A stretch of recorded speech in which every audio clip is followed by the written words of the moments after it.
मातृभ्यो वंशऋषिभ्यो नमो महद्भ्यः।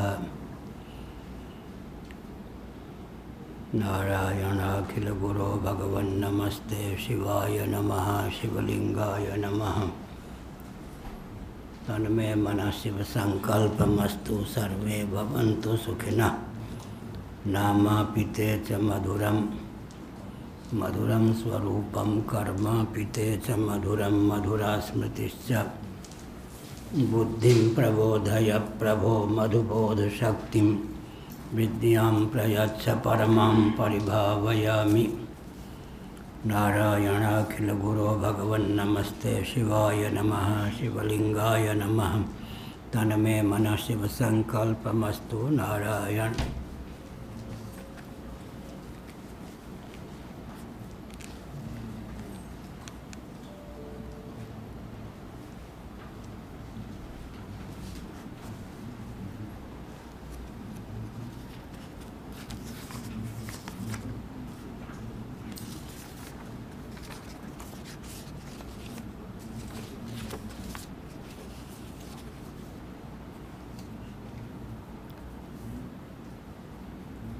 ब्रह्मसूत्र शंकर भाष्य भामती टीका 2.1.14 पृष्ठ 570 नारायण।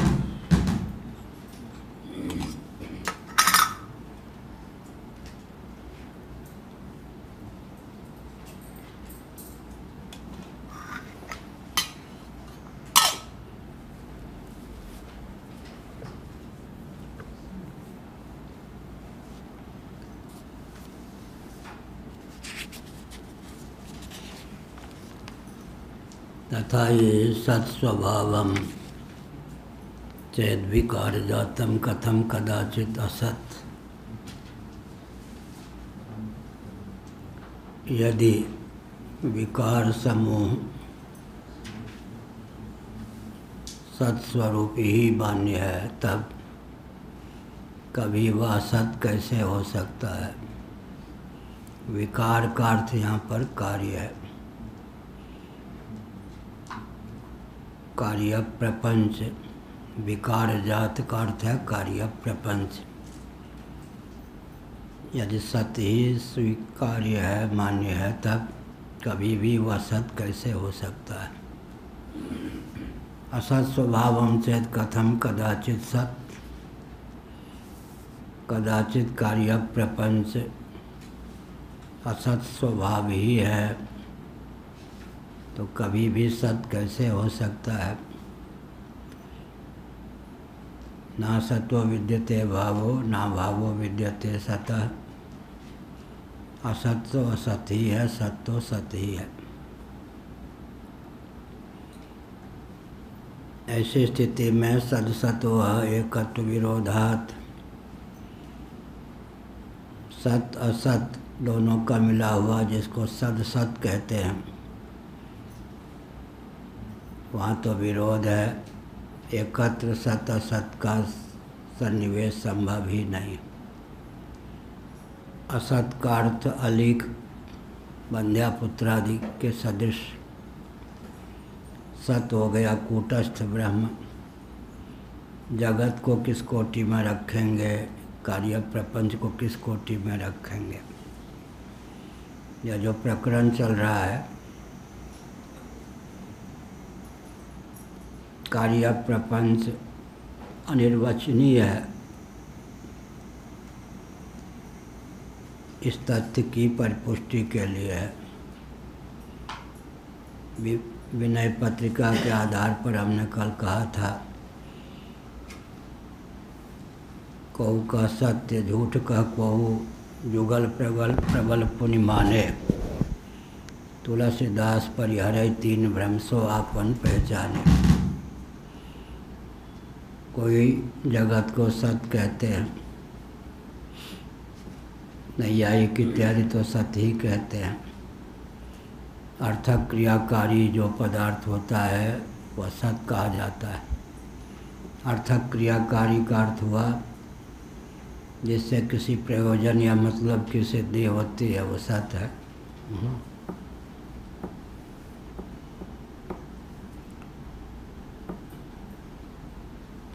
बात भी ठीक है, क्योंकि व्यावहारिक धरातल पर अर्थक क्रियाकारिता प्रपंच की सिद्ध है, तो व्यावहारिक सत्य हम लोग भी मानते हैं, लेकिन अंत में जो व्यावहारिक सत्य होता है वह विवर्त ही सिद्ध हो जाता है। पहले जगत को ब्रह्म का परिणाम मानते हैं, बाद में विवर्त मानते हैं। सत्य सहिष्णुता की क्रमिक अभिव्यक्ति की दृष्टि से प्रपंच को पहले परमात्मा या ब्रह्म का परिणाम मानते हैं, बाद में असत का अभिप्राय अनिर्वचनीय मानते हैं। यदि प्रपंच कार्य प्रपंच सत्य है तो कभी भी असत नहीं हो सकता। यदि सचमुच में असत ही है तो कभी भी सत्य नहीं हो सकता। सत सत्य ही है, असत असत ही है, तो दोनों का युग्म रूप सद सत विरोध होने के कारण संभव नहीं। कल हमने कहा था कि विवक्षावसात एक सिद्धांत है। विरुद्ध तथ्य को भी विवक्षावसात उद्भाषित करने की विधा होती है। तो भागवत में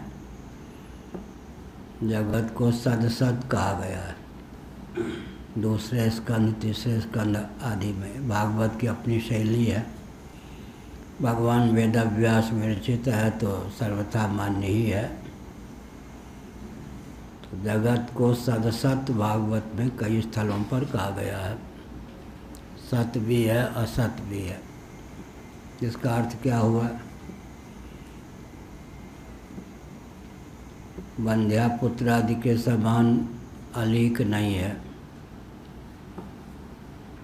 इसलिए सत है। बाध्य कोटि का पदार्थ है, ब्रह्म के समान कूटस्थ सत्य नहीं है, इसलिए असत है। विवक्षावसात जगत सदसत है कह सकते हैं श्रीमद् भागवत प्रस्थान के अनुसार। सामान्य नियम यह है कि जब बंध्या पुत्र आदि के समान जगत असत अलीक सिद्ध नहीं है और कूटस्थ सत्य भी नहीं है, तो फिर सदसत तो इसको कह ही नहीं सकते। अगर सत्य है तो कभी असत नहीं हो सकता, असत है तो कभी सत्य नहीं हो सकता। सदसतो एकत्व विरोधात, सत असत का एकत्र सन्निवेश विरुद्ध होने के कारण अमान्य है। सदसत नहीं हो सकता कोई पदार्थ। नहीं रूपम कदाचित क्वचित कथनचित व गंधो भवति।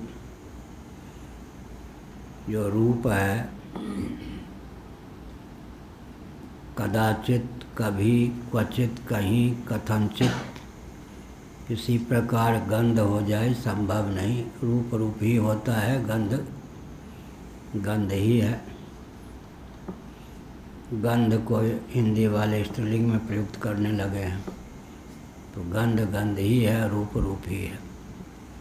नहीं रूपम कदाचित क्वचित कथनचित वा गंधो भवति। कदाचित काल की प्रधानता से है, क्वचित देश की प्रधानता से है, देश माने स्थान विशेष। कथनचित किसी प्रकार वस्तु की ओर इंगित किया गया है। नहीं रूपम, जो रूप है सदा रूप ही है, वो गंध हो जाए ऐसा संभव नहीं। नहीं रूपम कदाचित कभी, कहीं, किसी प्रकार भी गंध हो जाए, रूप को गंध के रूप में परिवर्तित कर दिया जाए संभव नहीं।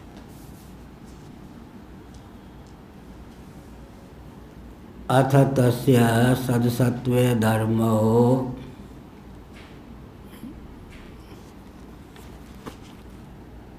धर्मो ते च स्वकारणाधीनजन्मतया कदाचित् एव भवतः तत्तर्हि विकारजातं दण्डायमानं सदातनमिति न विकारः कस्यचित्। यह हुआ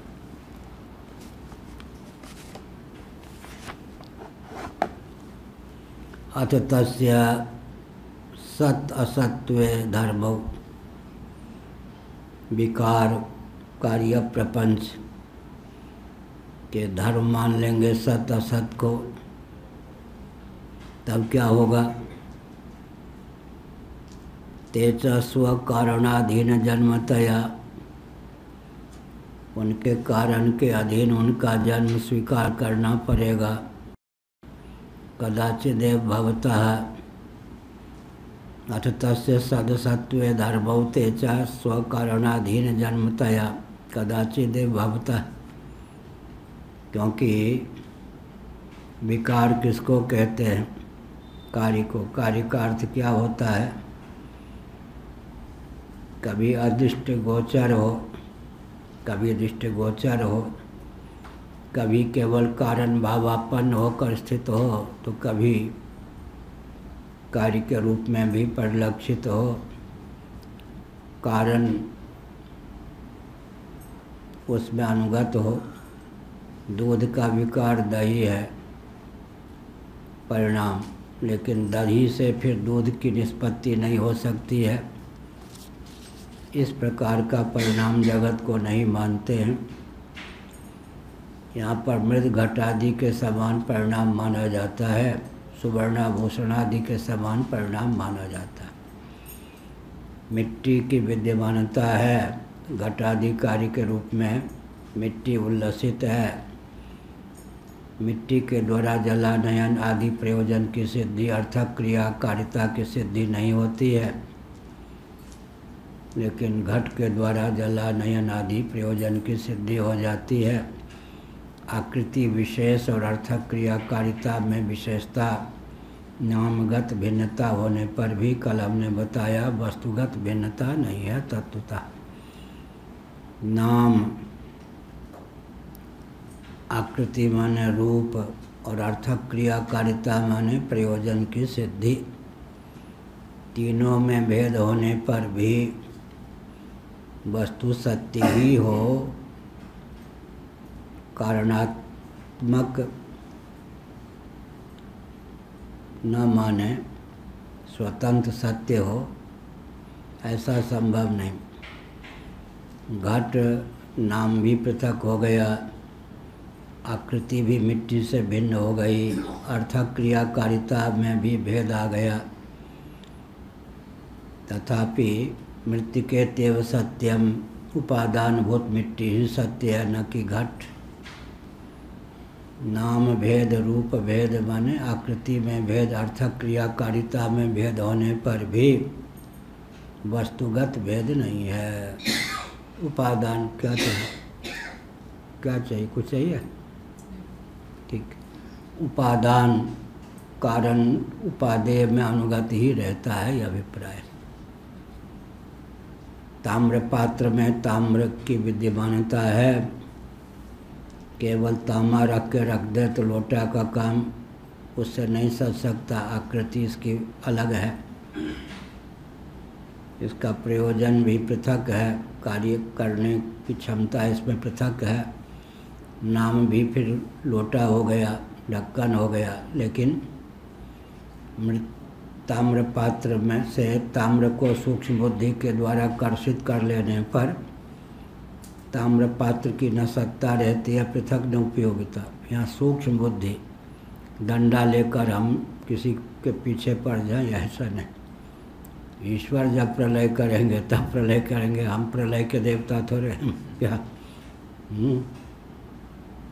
इसलिए यहाँ तो सूक्ष्म बुद्धि के द्वारा किसी भी कार्य से उसमें अनुगत उपादान कारण को सूक्ष्म बुद्धि के द्वारा कर्षित कर लेने पर वह उपादेय रूप कार्य उपादानात्मक होकर ही शेष रहता है। उपादान से अतिरिक्त कुछ शेष नहीं रहता। क्या हुआ? कठिन काम है, लंबा वाक्य। हमारा बोलने का अभ्यास ऐसा ही है बचपन से।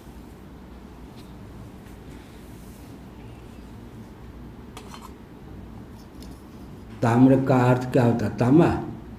ये क्या है? ताम्र पात्र, बर्तन, ढक्कन।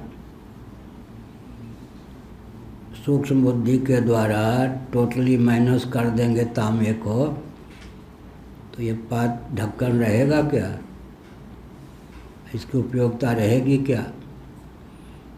तो सूक्ष्म बुद्धि के द्वारा, हथौड़े के द्वारा नहीं।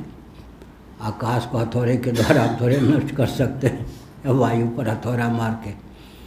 इसीलिए यह सब काम सूक्ष्म बुद्धि के द्वारा है। क्या?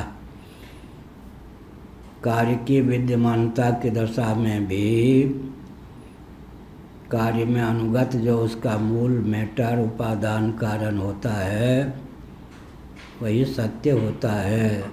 सूक्ष्म बुद्धि के द्वारा किसी भी उपादेय रूप कार्य से उपादान रूप कारण को कर्षित कर लेने पर वह उपादेय रूप कार्य बिल्कुल शेष नहीं रहता, उसकी पृथक अर्थक क्रियाकारिता भी सिद्ध नहीं होती। ठीक? अब बोलोगे? अपने शब्दों में बोलो, हमारे अनुकारित कठिन है। ताम्र पात्र में से ताम्र धातु को कर्षित कर लिया जाए वाह, सूक्ष्म बुद्धि द्वारा, हाँ, तो उसकी वो ताम्र पात्र नहीं रह जाएगा, उसका केवल नाम रह जाएगा, उसकी उपयोगिता भी समाप्त हो जाएगी। बहुत अच्छा कहा, बढ़िया, धन्यवाद। ठीक, आखिर हरियाणा है, बढ़िया, यही कहा गया। विकार जात माने कार्य प्रपंच सर्वथा असत है, तो उसकी अर्थक क्रियाकारिता नहीं होनी चाहिए। तो उपादान कारण की अनुगति के कारण व्यावहारिक धरातल पर वह सत्य है, उसकी अर्थक क्रियाकारिता भी पृथक है, नाम भी पृथक है। नाम रूप माने आकृति और अर्थक क्रियाकारिता तीनों में भेद होने पर भी तत्वतः उपादान अतिरिक्त उपादेय सिद्ध नहीं होता। ब्रह्मातिरिक्त कार्य प्रपंच पृथक सत्य नहीं सिद्ध होता, ब्रह्म ही सिद्ध है। यह हुआ।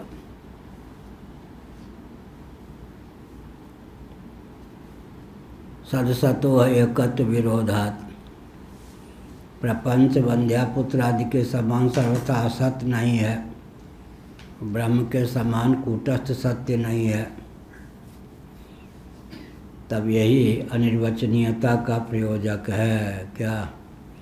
जो वंध्यापुत्र आदि के समान सर्वथा असत्य न हो और ब्रह्म के समान कूटस्थ माने निर्विकार सत्य न हो, बाध का विषय न हो, तब क्या होगा? कूटस्थ सत्य हो जाएगा। तो बाध का विषय हो और वंध्यापुत्र आदि के समान असत्य न हो, तब अनिर्वचनीय होगा। ब्रह्म के समान कूटस्थ सत्य न होने के कारण बाध का विषय है। बाध माने मिथ्यात्व निश्चय।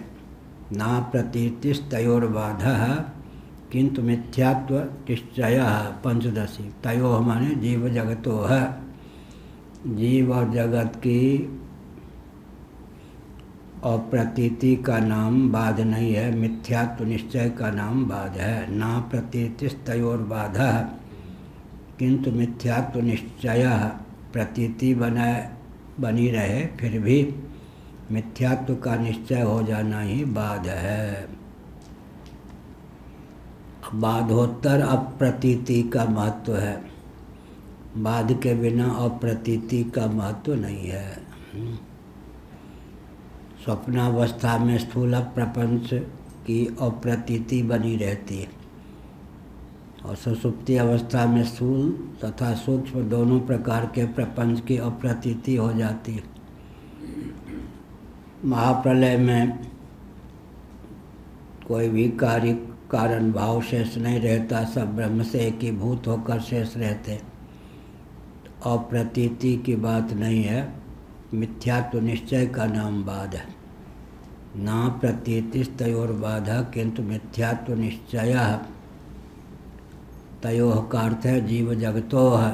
जीव और जगत की अप्रतीति का नाम बाध नहीं है, मिथ्यात्व निश्चय का नाम बाध है। विद्यमानता में भी मिथ्यात्व का निश्चय हो सकता है, अप्रतीति हो जाने पर भी मिथ्या नहीं कह सकते।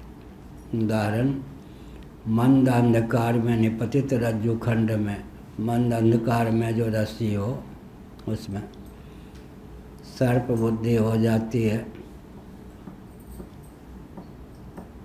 और अगर घन अंधकार छा जाए तो सर्प बुद्धि का पुनोदन हो जाता है। तो सर्प की अप्रतीति तो हो गई, लेकिन सर्प का बाध नहीं हुआ। क्या सर्प के प्रति सत्यत्व बुद्धि तो बनी रही, अरे सर्प तो था ही। तो ना प्रतीति तयोर बाधा है, किंतु मिथ्यात्व निश्चय मंद अंधकार में निपतित रज्जु खंड में सर्प बुद्धि हो जाए, लेकिन कालांतर में घन अंधकार छा जाए तो अप्रतीति तो हो गई, लेकिन उस सर्प का मिथ्यात्व सिद्ध नहीं हुआ। और प्रतीति होने पर भी वो सर्प के प्रति सत्यत्व बुद्धि तो बनी रही। इसलिए किसी भी वस्तु की अप्रतीति से ही काम नहीं चलता, मिथ्यात्व निश्चय। प्रतीति की दशा में भी मिथ्यात्व निश्चय हो तो बाध है, और प्रतीति की दशा में भी मिथ्यात्व बुद्धि न हो तो बाध नहीं है। सदसतो है एकत्व विरोधात, यही कहा। तब ये जगत की बात है, न तो कूटस्थ सत्य है ब्रह्म के समान, और न बंध्यापुत्र आदि के समान सर्वथाली की असत्य ही है। इसलिए क्या कहें इसको, कौ का सत्य, झूठ का कौ। झूठ का कौ माने झूठ का अर्थ यहाँ मिथ्या नहीं है, असत्य, वैनाशिक इत्यादि। कौ का सत्य, झूठ का कौ, जुगल प्रबल पुण्य माने सांख्यादि प्रस्थान को लेकर है। जुगल प्रबल को माने एक रकम से सत्य, एक रकम से असत्य, या जुगल सदसत है, ये भी नहीं। कौ का सत्य, झूठ का कौ, जुगल प्रबल पुण्य माने। तुलसीदास परिहरे तीन भ्रम सो आपन पहचाने। जगत न सत्य है, न असत, न सदसत, तीनों भ्रम है। सत समझना भी, असत समझना भी, सदसत समझना भी। तुलसीदास परिहरे तीन भ्रम सो आपन पहचाने। आत्म तत्व को लेकर किसी के यहाँ सत, आत्मा तो सत्य है ही, जगत को लेकर कौ का सत्य, झूठ का कौ, जुगल प्रबल पुण्य माने। तुलसीदास परिहरे तीन भ्रम सो आपन पहचाने। आत्मा का यथार्थ ज्ञान तब होगा, सबसे विविक्त है, सर्वरूपों में स्फुरित होने पर भी। इसलिए ब्रह्म के समान कूटस्थ सत्य नहीं, बंध्यापुत्र आदि के समान सर्वथा अलीक नहीं, सदसत भी नहीं। इसका अर्थ है मिथ्या, अनिर्वचनीय। अनिर्वचनीय का अर्थ क्या होता है, न सत कहते बनता, न असत कहते बनता, न सदसत कहते बनता। वाच्य कोटि प्रविष्ट न हो तो अनिर्वचनीय कहते हैं। ब्रह्म भी अनिर्वाच्य है, जगत भी अनिर्वाच्य है। दोनों की अनिर्वचनीयता में क्या भेद है कठिन विषय हो गया। ब्रह्म भी अनिर्वाच्य है, जगत भी अनिर्वाच्य है। दोनों की अनिर्वचनीयता में, यहाँ मिथ्यात्व के लिए जगत को जब अनिर्वचनीय कहेंगे तो अनिर्वचनीय शब्द, अनिर्वाच्य शब्द मिथ्यात्व का द्योतक है। और ब्रह्म को जब अनिर्वाच्य कहेंगे, अनिर्वचनीय कहेंगे, तब उसका अर्थ मिथ्यात्व नहीं होगा, वाक वाणी का अविषय होगा। यह तो वाचो निवर्तन्ते अप्राप्य मनसा सह। अनिर्वाच्य क्यों कहेंगे, अविधावृत्ति से शब्द का प्रयोग कैसे होगा। नाम रूप क्रिया संबंध रूढ़ी, कहाँ लिखा है, वेदस्तुति श्रीधरी टीका। वेदस्तुति पर श्रीधरी टीका। अविधावृत्ति से शब्दों की प्रवृत्ति कैसे होती है, इस पर लिखा है। तो यहाँ पर क्या है, जगत के लिए, जगत क्या है और ब्रह्म क्या है।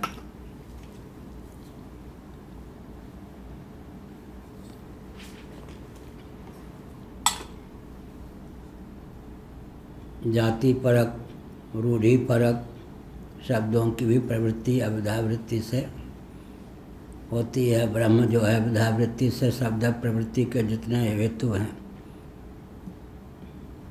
गुण कर्म आदि, रूढ़ि की भी गति नहीं है। डिथ डविथ इत्यादि जो शब्द हैं, काष्ठमय हाथी, हस्ती, काष्ठमय मृग, डिथ डविथ आदि, यह अविधा वृत्ति से शब्दों की प्रवृत्ति नहीं है। जाति को लेकर, गुण को लेकर, क्रिया को लेकर, संबंध को लेकर, रूढ़ि को लेकर अविधा वृत्ति से शब्दों की प्रवृत्ति होती है। श्याम लाल की श्यामा गाय श्याम सुंदर के खेत में सुबह से हरी हरी घास चल रही है। यहाँ जो शब्दों की प्रवृत्ति हुई जाति को लेकर, गोत्व जाति, श्याम लाल की, गुण को लेकर श्याम, श्यामा गाय श्याम लाल, जाति को लेकर, गुण को लेकर चल रही है, क्रिया को लेकर, संबंध को लेकर श्याम लाल की श्यामा गाय, और रूढ़ि को लेकर गल कंबल और ककुद वाला पशु, पूज्य पशु विशेष, जाति गुण क्रिया संबंध रूढ़ि को लेकर अविधा वृत्ति से शब्दों की प्रवृत्ति होती है। लेकिन 3 लोक से मथुरा न्यारी ब्रह्म जो है जाति गुण क्रिया संबंध रूढ़ि परक शब्दों की पकड़ में आएगा नहीं, आने वाला नहीं। लेकिन हमारे पास और कोई चारा नहीं। शब्द की गति इसमें नहीं है। ये अभी तो शब्द के द्वारा ही बताया या नहीं? आहा कितना स्वाद, वर्णन का विषय नहीं। शब्द की गति नहीं है, यह भी तो शब्द के द्वारा बताया ना। और कोई उपाय नहीं है ब्रह्म के निरूपण का। लेकिन अविधा वृत्ति माने साक्षात अविधा वृत्ति के द्वारा शब्द की पकड़ का विषय ब्रह्म नहीं है। कौन सा ब्रह्म? निर्गुणम निष्क्रियम शांतम निर्वध्यम निरंजनम, इस प्रकार। अब जिनके यहाँ लक्ष्यार्थ है ही नहीं श्री वैष्णवाचार्यों के यहाँ त्वम पद का तत्पद का लक्ष्यार्थ ही एक प्रकार सामान्य है, तो उनके यहाँ तो अविधा वृत्ति का विषय ब्रह्म बन जाएगा, आत्म तत्व बन जाएगा। किंचित प्रतिषेध कर देते हैं शरीर को लेकर, इंद्रिय आदि को लेकर। सर्वथा अनात्म वस्तुओं से विविध आत्म तत्व का निर्णय उनके यहाँ नहीं हो पाता। तो जाति को लेकर, क्रिया को लेकर, संबंध को लेकर, रूढ़ि को लेकर अविधा वृत्ति से शब्दों की प्रवृत्ति होती है। लेकिन 3 लोक से मथुरा न्यारी वेदांत वेद्य ब्रह्म तत्व ऐसा है जो एक की भी पकड़ में आ जाए संभव नहीं। परंतु हमारे पास वाणी के अतिरिक्त और कोई साधन नहीं है। लेखनी के द्वारा, वाणी के द्वारा ही व्यक्त कर सकते हैं। इसीलिए अतद व्यावृत्ति का आलम्बन लेते हैं निषेध गर्भित विधिमुख से, विधि गर्भित निषेध मुख से। सत्यम ज्ञान अनंतम ब्रह्म, आनंदम ब्रह्म, आनंदो ब्रह्म, ये सब। सत्यम ब्रह्म, ज्ञानम ब्रह्म, विधिमुख से शब्द की प्रवृत्ति हुई। आनंदो ब्रह्म, आनंदम ब्रह्म, यह भी विधिमुख से शब्द की प्रवृत्ति हुई। अनंतम ब्रह्म, अब यह निषेध मुख से। निर्गुण जब कहेंगे, निराकार जब कहेंगे, निर्विकार जब कहेंगे, ये अस्थूल जब कहेंगे, स्थूल भी नहीं, तब क्या हुआ? निषेध मुख से। तो विधि गर्भित निषेध मुख से, विधि गर्भित निषेध मुख से। केवल निषेध हो तो कुछ बचेगा नहीं। अघट कहने पर बौद्धों के यहाँ क्या होगा? अघट कहने पर अघट शब्द ने सबका प्रतिषेध कर दिया, कुछ बचा ही नहीं। तो हमारे यहाँ विधि गर्भित निषेध मुख से, निषेध गर्भित विधि मुख से तत्वमसि अहम ब्रह्मास्मि सोहम सत्यम ज्ञान अनंतम ब्रह्म, यह वेदांत की प्रवृत्ति होती है। ब्रह्म के प्रतिपादक जो वचन हैं वो कहीं निषेध गर्भित विधिमुख से, कहीं विधि गर्भित निषेध मुख से। या सत्यम कहेंगे तो विधिमुख से प्राप्त है, लेकिन क्या सत्य? सत्यम अबाध्य कोटि का सत्य, कार्य प्रपंच से विलक्षण कहना पड़ेगा। यहाँ भी निषेध गर्भित विधिमुख है, और निषेध ही कर देंगे नेति नेति आदि जगह तो कुछ बचेगा ही नहीं, तो बौद्धों का नैरात्म्यवाद प्रसक्त होगा। इसलिए विधि गर्भित निषेध मुख से निषेध गर्भित अनंतम कहने पर जैसे केवल निषेध मुख से ही ब्रह्म का प्रतिपादन होगा तो कुछ हाथ नहीं लगेगा। अनंतम कहने पर यहाँ पर भी विधि गर्भित निषेध मुख, निषेध ये सब शब्द हमारे बनाए हुए हैं, इसलिए परिभाषा भी हमको करनी पड़ती है। निषेध गर्भित विधिमुख से, विधि गर्भित निषेध मुख से वेदांतों की प्रवृत्ति होती है।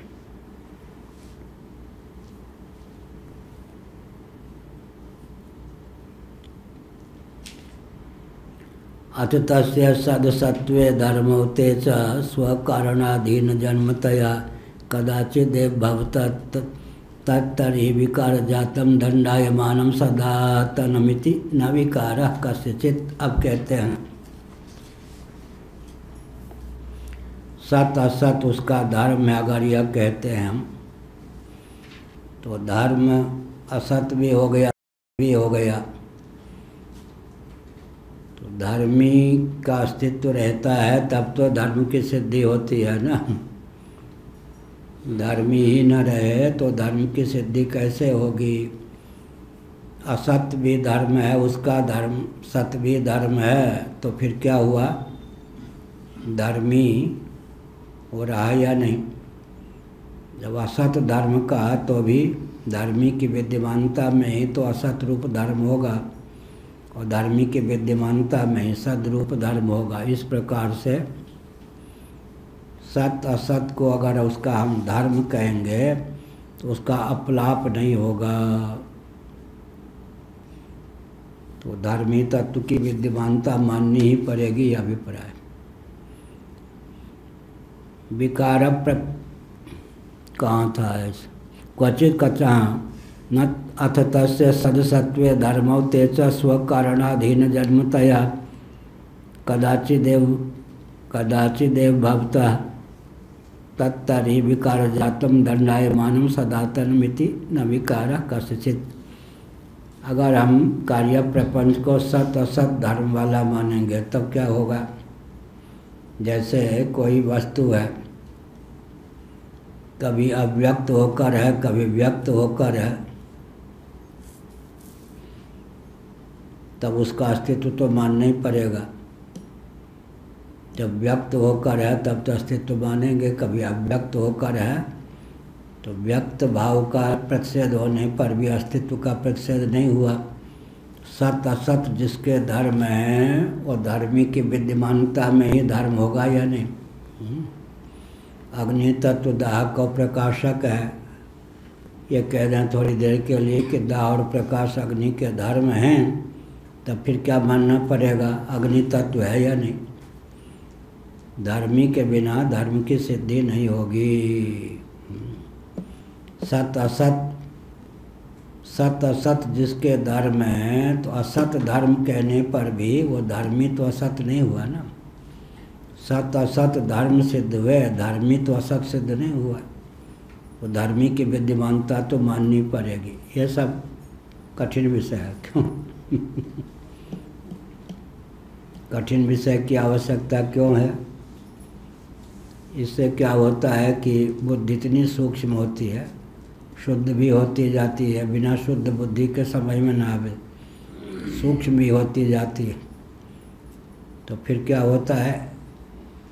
ये शुद्ध सूक्ष्म बुद्धि हो जाती है। फिर एक्सरे की रेज के समान, एक्सरे की किरण के समान आंतों का भी चित्र लेने में वो समर्थ है या नहीं? इस प्रकार के ज्ञान विज्ञान से बुद्धि का क्या होता है? परिमार्जन। बुद्धि में शुद्धि की प्रतिष्ठा भी होती है, सूक्ष्मता की प्रतिष्ठा भी होती है। सूक्ष्मता और शुद्धि, शुद्धि और सूक्ष्मता दोनों की जब पराकाष्ठा हो जाती है तब इस तत्व को व्यक्ति समझता है। तत्व को समझता है तो फिर लाभ क्या होता है? अनात्म वस्तुओं से विविक्त गुणमय भावों से अतीत आत्म तत्व का विज्ञान हो जाने पर जन्म और मृत्यु के अनादि अजस्र परंपरा का आत्यंतिक उच्छेद हो जाता है। क्या कहा भारद्वाज? घबरा रहा तो मैं भी पूछूंगा। अनात्म वस्तु, वो चला गया ना, कौन? प्रशांत, प्रफुल्ल नाम था, प्रफुल्ल। अनात्म वस्तुओं से विविक्त आत्म तत्व है। अनात्म वस्तुओं से विविक्त बने पृथक, अनात्म वस्तुओं से विविक्त गुणमय भावों से अतीत आत्मा को ही आत्मा समझते हैं। अनात्म वस्तुओं के अनुरूप आत्म मान्यता का परित्याग हो जाने पर आत्मानुरूप आत्मा तत्व को जान लेने पर मुक्ति हो जाती है। मुक्ति की परिभाषा क्या है भागवत में? मुक्ति हित्वा अन्यथा रूपम स्वरूपेण व्यवस्थिति, अन्यथा रूपम हित्वा स्वरूपेण व्यवस्थिति मुक्ति। अनात्म वस्तुओं के अनुरूप आत्म मान्यता का त्याग कर आत्मानुरूप आत्मस्थिति का नाम मुक्ति है। इस प्रकार जो व्यक्ति जो चिंतन करते हैं उसमें जो सब शब्द हैं वही अतत व्यावृत्ति है, या फिर क्या अतत व्यावृत्ति इसी प्रकार होगी, या फिर अतत व्यावृत्ति माने अन्नमय, प्राणमय, मनोमय, विज्ञानमय, फलात्मक, बीजात्मक, आनंदमय।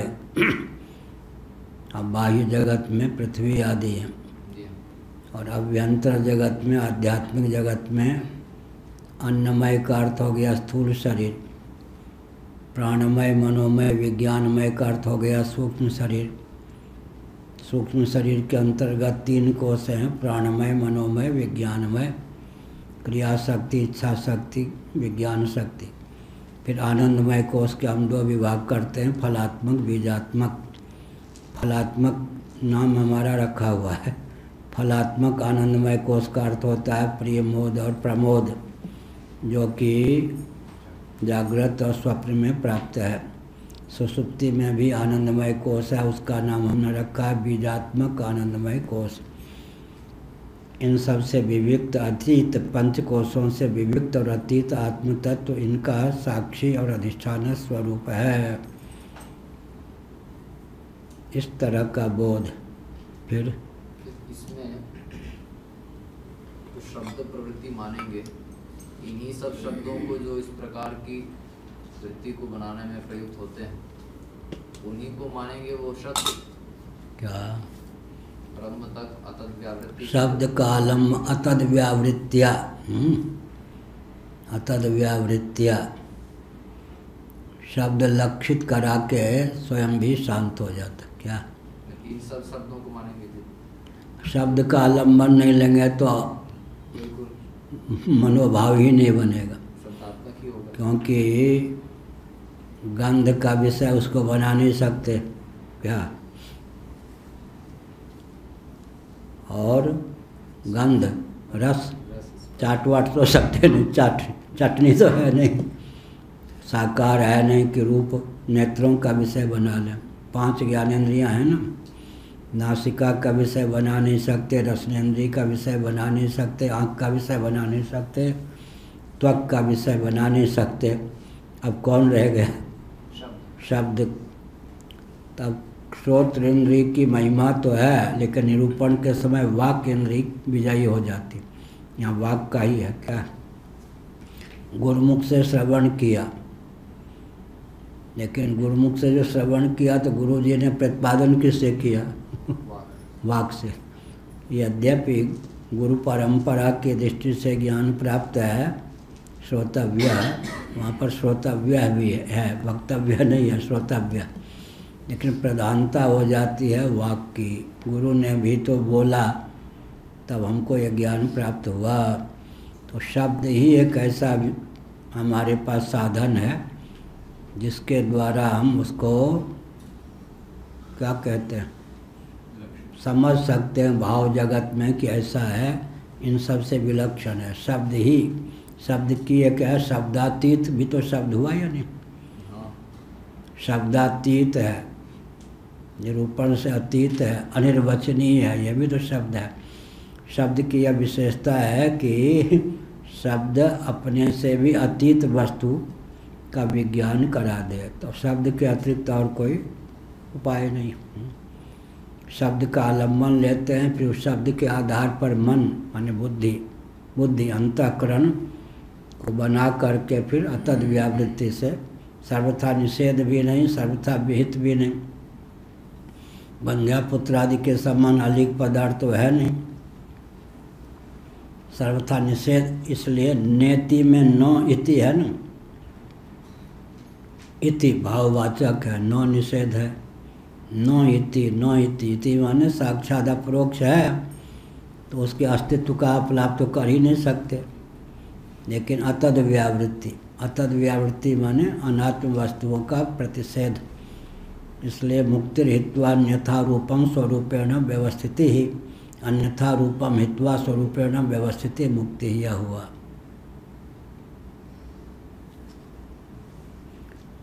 अगर सत्व असत्व उसका धर्म है या उसके धर्म है तब तो हो गया।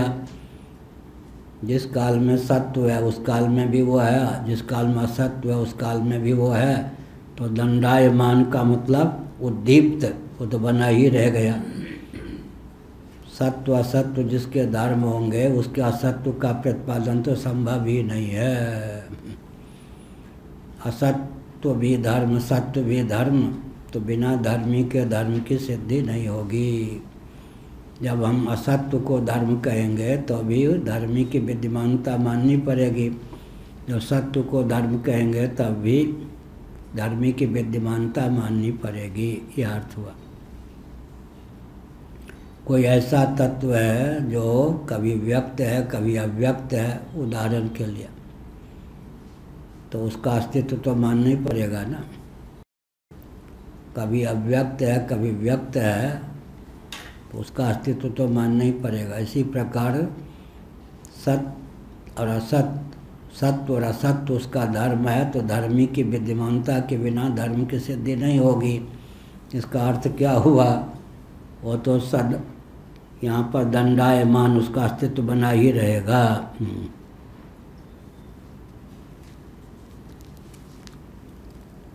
इसे दंडायमानम सदातन मिति न विकार कस्यचित्, या वो तो विकार सिद्ध नहीं होगा, क्योंकि विकार तो उसका धर्म हो गया। विकार जिसका धर्म हो, और विकार जातम दंडायमानम अथ तस्य सदसत्वे धर्मौ तेच स्वकारणा, यही ना, तेत स्वकारणाधीन जन्मतया कदाचिदेव भवतः। इसका अर्थ है कि कभी सत्व कभी असत्व, तत्तरि विकार जातम दंडायमानम सदातन मिति न विकार कस्यचित्। इसका अर्थ हुआ कि वह स्वयं जो तत्व है वह तो सदा ही निर्विकार होकर ही शेष रहा।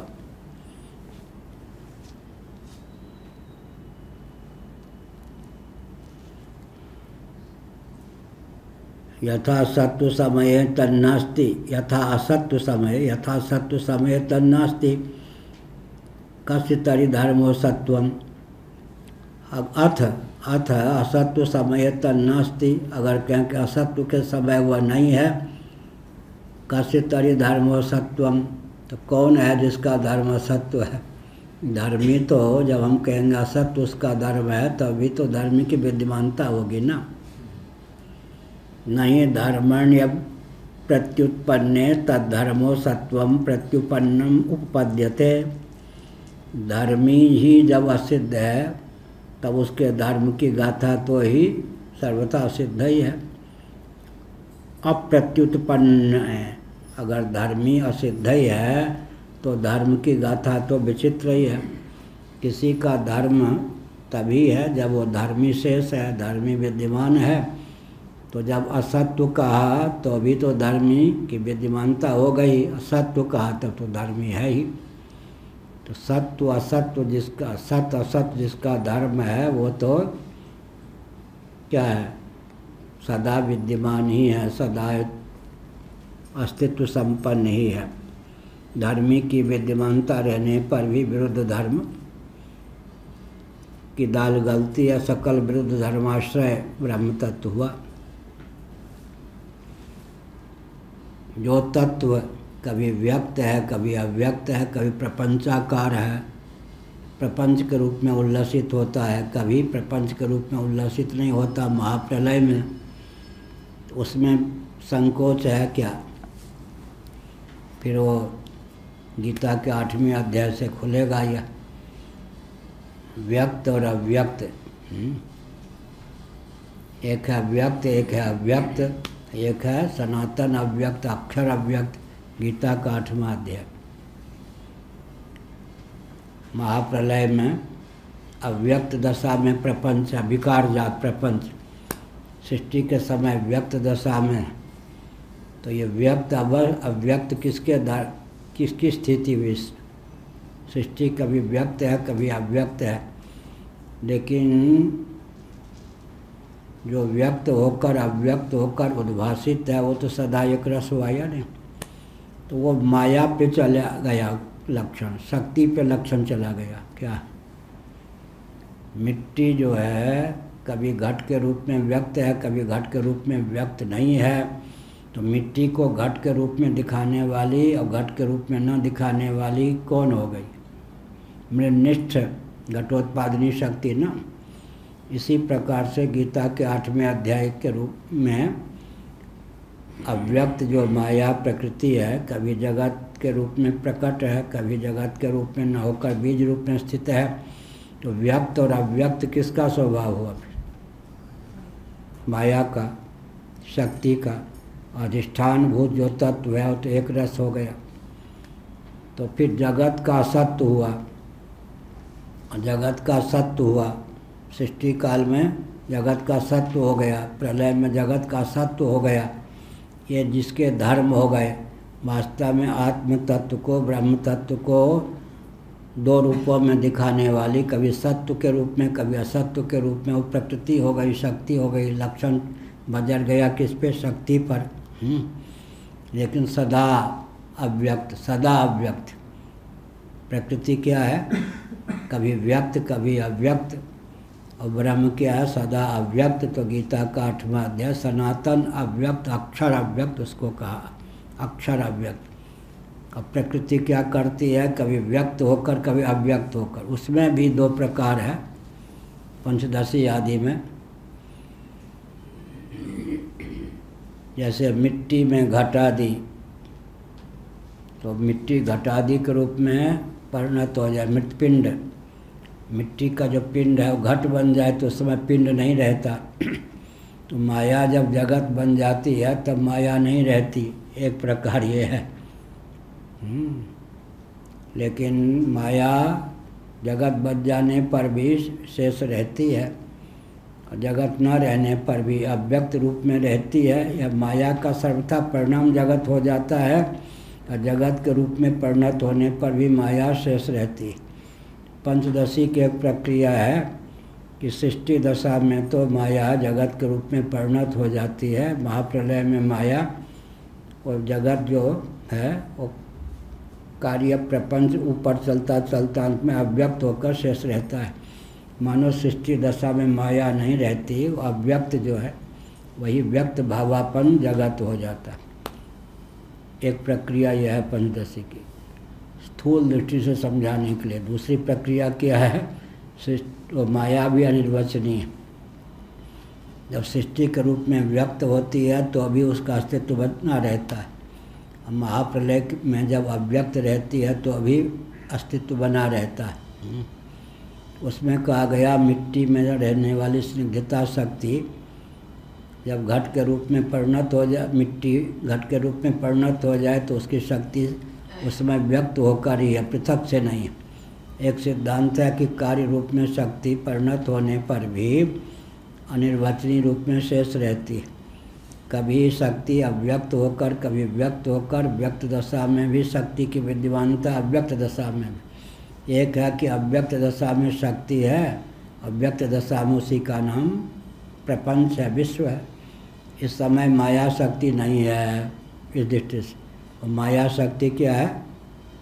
विश्व के रूप में परिणत है, अभी वो कुछ नहीं। और महाप्रलय में विश्व जो है क्या हो जाएगा, लेकिन उसमें यह है कि प्रलय की प्रक्रिया कैसे चलेगी। पार्थिव प्रपंच का विलय पृथ्वी में, पृथ्वी का विलय। अगर कारण कार्य को उत्पन्न करने के बाद भी अपना अस्तित्व बनाए न रखे तो तत्व की संख्या कैसे होगी। दूसरी बात है विलय का प्रक्रम कैसे होगा। अगर सर्वथा जगत ही बन जाए ब्रह्म या ब्रह्म की शक्ति, तो पृथ्वी अंतिम परिणाम है, फिर तो कुछ भी नहीं। लेकिन पृथ्वी का लय स्थान जल कब सिद्ध होगा? जब जल विद्यमान रहता हुआ ही पृथ्वी के रूप में परिणत हो जाए, सांख्य सिद्धांत में भी। और जल का निलय स्थान, जल का विलय स्थान तेज कब सिद्ध होगा? जब जल की अवस्था में भी तेज शेष रहे। फिर ऐसे वायु, फिर आकाश, फिर अव्यक्त में आकाश का विलय कैसे होगा। तो पंचदशी का ने रखा कि अव्यक्त और व्यक्त। महाप्रलय में प्रकृति अव्यक्त रहती है और प्रपंच दशा में व्यक्त आकाश से लेकर के पृथ्वी पर्यंत हो जाती है। मानो इस समय प्रकृति नहीं है प्रकृति जगत के रूप में परिणत है ऐसा। लेकिन सूक्ष्म दृष्टि से वो अनिर्वचनीय है। कार्य के रूप में परिणत होने पर भी अपना अस्तित्व शेष रखती है, तो ब्रह्म के समाश्रित रहती है। तो ब्रह्म भी अनिर्वाच्य है, प्रकृति अनिर्वचनीय है, माने अनिर्वाच्य है। दोनों के अनिर्वाच्यत्व में क्या अंतर हुआ? ये हमने कहा कि शब्द प्रवृत्ति का अविषय होने के कारण ब्रह्म को अनिर्वाच्य कहा, और यहाँ पर सत्यत्वेन असत्यत्वेन सदसत्य सदसत सत्य इन रूप से, उभय रूप से भी निर्वचन का विषय न होने पर इसकी अनिर्वचनीयता मिथ्यात्व का प्रयोजक है। उसकी अनिर्वचनीयता वांग मनस से अतीत का, या तो वाचो निवर्तनते अप्राप्य मनसा सह, वाणी और मन से अतीत का, तो दोनों अनिर्वचनीय हो गए। प्रकृति की अनिर्वचनीयता उसके मिथ्यात्व का प्रयोजक होता है, और ब्रह्म की जो अनिर्वचनीयता है या ब्रह्म का जो अनिर्वाच्यत्व है वो अविधा वृत्ति से शब्द प्रवृत्ति के अविषय को लेकर है। ये सब इससे लाभ क्या होगा? बोलो भाई 9 बज गए। ऐसे पाठ से सर दर्द ही होगा या कुछ मिलेगा भी बोलेंगे। उसके बाद भृगु जी बोलेंगे। पहले हाँ बोल, भृगु जी बोले। हाँ भाई, अध्यक्षी भाषण बाद में होता है। भृगु जी ही बोले। भृगु जी ही बोला। अच्छा, ही लगा दिया। हाँ बोलो भाई भृगु जी। आत्म तत्व को समझने में मतलब एक सीढ़ी का काम करता है। अच्छा, सोपान सीढ़ी का काम। ठीक ठीक। फिर हाँ अब बोलेंगे ये।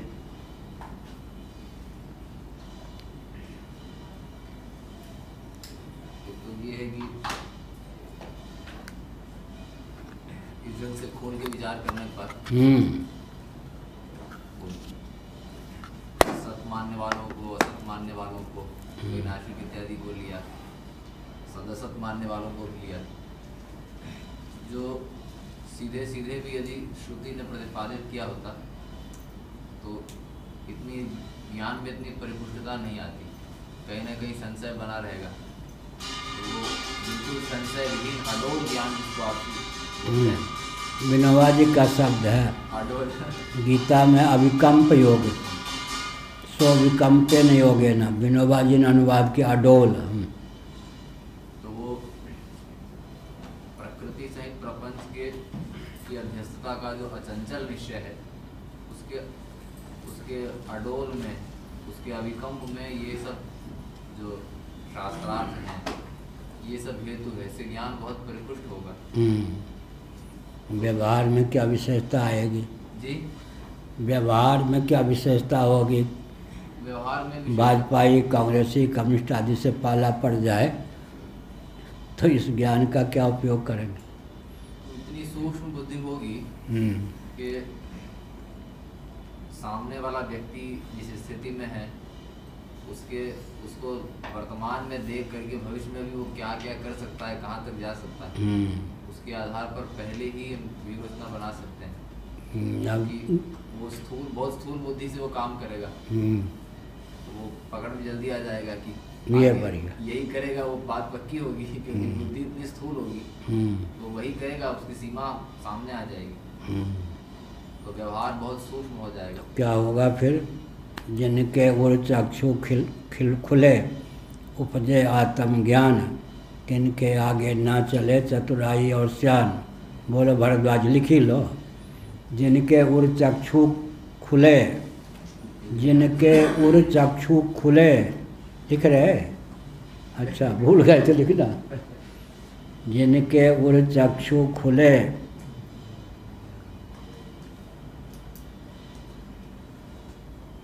उपजय आत्मज्ञान, तिनके आगे ना चले, तिनके आगे ना चले चतुराई और सियान।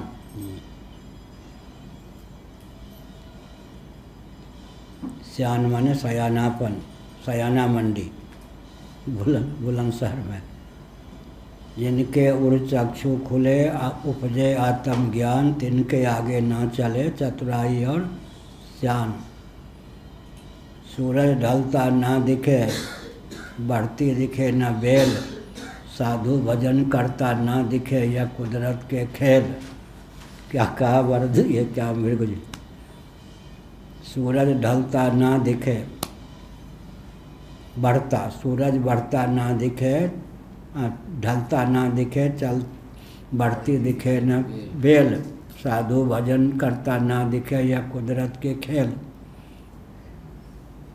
बाहर से एक थे, आपने देखा होगा ना, वो फूलचोर बाबा, याद नहीं, फूलचोर बाबा थे, बड़े गोरे चट्टे, खत्री शरीर के, मुल्तान के थे। बताते नहीं थे, और जो मुल्तान में रह चुके थे उन्होंने हमको बताया कि ये खत्री शरीर के हैं, बड़े गोरे चट्टे।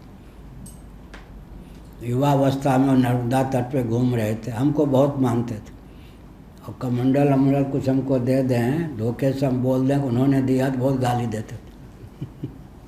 विचित्र। बिहारी जी के बगीचा से फूल जो चुरा के लेते थे वही बिहारी जी को चढ़ाने जाते थे।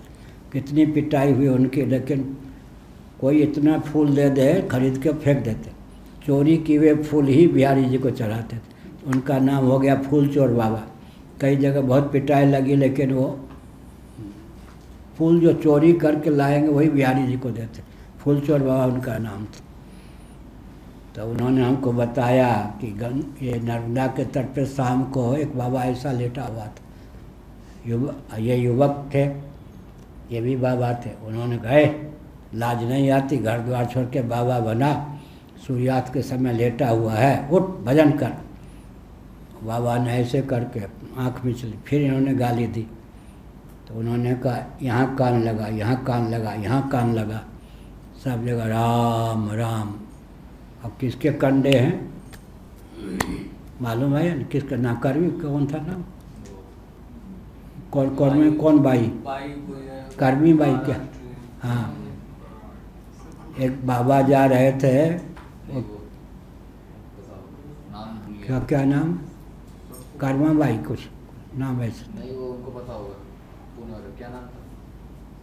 कहाँ बोल रहे हैं? कहानी सुन के शायद बता देंगे। हाँ, कथा सुनने के बाद शायद नाम याद आ जाए। अच्छा ठीक है। हाँ, तो वो एक महात्मा जा रहे थे, सिद्ध कोई महिला है, इसका नाम सुन के जा रहे थे।